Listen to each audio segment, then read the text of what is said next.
Hey, it's Erin. Let's talk about building beautiful shoulders. One of my favorite exercises for building lateral delts or side delts is the lateral raise. I love this exercise so much because what it can do for you is it can add width across the top of your upper body. This will give you the illusion of a smaller waist, and it can also balance your body from top to bottom. So for example, if you're a little bit smaller on top than you are on bottom, adding width to your upper body is going to give you that X-frame or that superhero physique. There are a few common mistakes with a lateral raise. I'd like to say it's a combination of Hulk and finesse. And if you go too far in one way or another, you're not going to get the best results. I'm a stickler for form, but not because I enjoy being a stickler.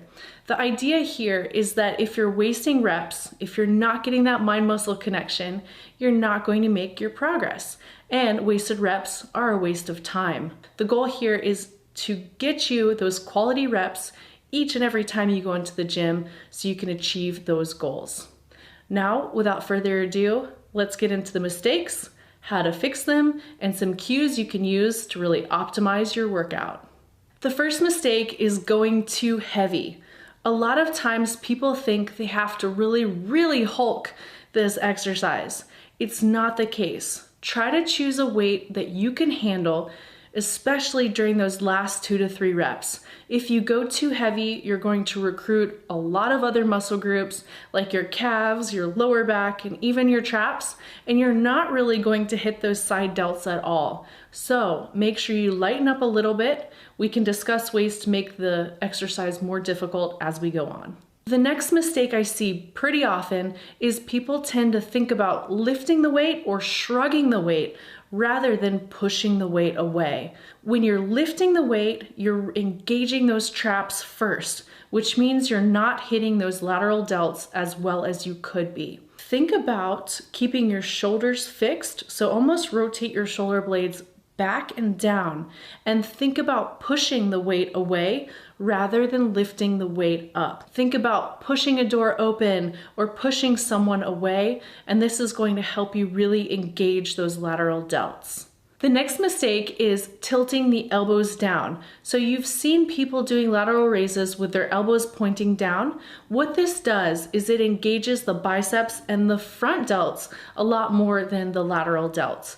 Think about leading with the elbows. So point your elbows slightly up, point your thumbs down, and this is going to shift the emphasis back on the side delts. The next mistake I see pretty often is people either bending their arms too much or keeping their arms completely straight. You have to think about every lift as being sort of like a lever. And if you have the weights close to you and you've shortened this range of motion, it means that you're not doing as much work. Well, if you're not doing as much work, you're not going to gain muscle or sculpt the muscle as well, just because building muscle requires work. Now, you can be on the other side of things when your arms are too straight. And when your arms are too straight, you put a lot of stress on those tendons, ligaments, and joints. Think about keeping a soft elbow. You want your elbow to be slightly bent, not fully extended, and you don't want your hands super close to you. The soft elbow is the optimized range of motion for this exercise. The next mistake is using momentum. This goes hand in hand with using weight that's too heavy, and it goes hand in hand with those last 2 to 3 reps when things get really difficult. Keep your mind in the muscle, keep that effort in the muscle. Really focus on pushing the weight away using just your side delts. Now, when you do this, especially as you start to fatigue, you're gonna see progress a lot faster. Be really aware if you start bouncing, make sure you stop yourself, and you can even take a seat and perform these seated. This is gonna help eliminate a lot of the momentum. The last point is not necessarily a mistake, but it's a way to really optimize this exercise. Now, when you're doing lateral raises, a lot of times you'll stop at the bottom. Now, notice when you're stopped at the bottom, there's no tension on the muscle. Your arm is perpendicular to the ground. You're simply holding the weight. Instead of stopping at the bottom, just pause right before your arm reaches perpendicular to the ground. What this is going to do is it's going to keep constant tension on that side delt. It's going to help you build muscle. It's also going to increase the level of difficulty of the exercise without having you go heavier and heavier each time. Now, one more thing you can do is you can pause mid-rep at the top. You can hold it for a count of 1 to 2. In addition to pausing just before your arm reaches perpendicular to the ground. The isometric hold along with a constant tension is a total killer. It's so great for building those side delts, and you're gonna see results much, much faster. If you like this video, please give it a thumbs up and please subscribe. Click the bell too. You'll be the first to know whenever a new video comes out. If you try the exercise and you use the cues and you love them, please tag me on social media. I really enjoy seeing your progress. Thanks for watching. Until next time, train smart and train hard, y'all.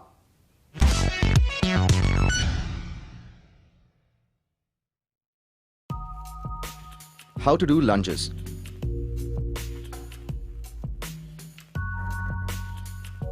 Lunges are another effective lower body exercise. Lunges help develop your glutes, your hamstrings, and your quadriceps. The secondary muscle involved are the calf muscles. Start with your legs hip width apart, hands on your side or on your waist to maintain balance. Now, with one leg, either left or right, whichever is convenient to you, take a step forward, bend both your knees at approximately 90 degrees. This exercise follows the similar principles as a squat, but in this case you focus one leg at a time. When you lunge, your thigh is parallel to the floor. The other leg must be stretched back, just enough to give you balance to bring you back to standing or the neutral position.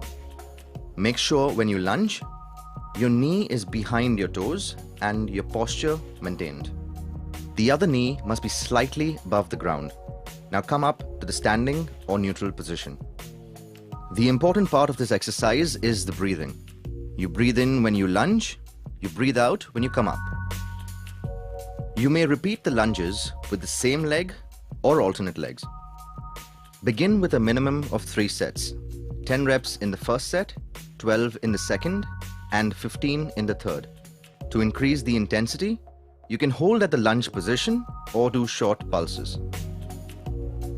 To increase the intensity, you can also do walking lunges. And to further increase the intensity, do lunges with dumbbells. It's always important to stick to the form.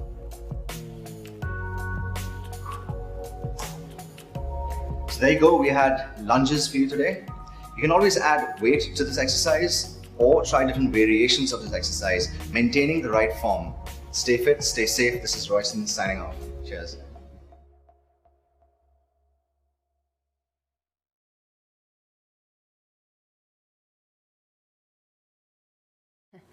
Hi, here's how to do a sit-up. Seated position, you're going to roll down slowly one vertebrae at a time. This is a little more challenging move than the crunch. Feet are going to go onto the floor comfortably, knees are going to be a fist distance apart. You can scan the hands up the thighs, slowly coming up to a seated position. As you come back down, the spine rolls. Think about a strong C curve. So when you think about tucking under the hips, lifting up slowly, shoulders are down the spine, away from the ears. We want to avoid choking the neck. Let everything relax. If you need to modify, you're grabbing onto the thighs as you come up. Exhale and inhale as you lower. If you want to make it a little bit more challenging, you can take the arms over the head. This is called a roll up or sit up, full sit up. Shoulders down the spine. You tuck the chin, slowly lift it up, and then roll it back down. Option is to straighten out the legs fully. This is a little bit more challenging. You want to avoid jerking, so try not to do a movement like this. We want to avoid swinging and pulling forward. Take it nice and slow, shoulders down the spine, hollow out the stomach. You're leading with the center of your stomach, rectus abdominals, and then tuck and come back down. Again, enforcing that C curve.